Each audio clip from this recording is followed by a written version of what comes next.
Hi, my name is Katie Longboat and I'm here to do an interview for the Spirit of Beads at the Ukrainian Museum of Canada, Ontario branch.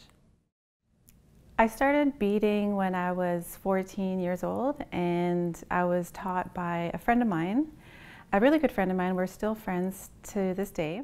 I wanted to learn how to bead because I was a powwow dancer on the powwow trail and I wanted to have my own set of beadwork. Dancers at the powwows, they are adorned in beadwork, so they'd be wearing beaded hair ties, barrettes, earrings, and sometimes beaded leggings and moccasins.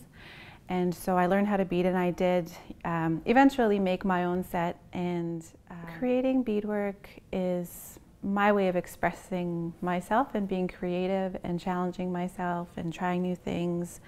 It's fun, it is relaxing, it's my form of self-care.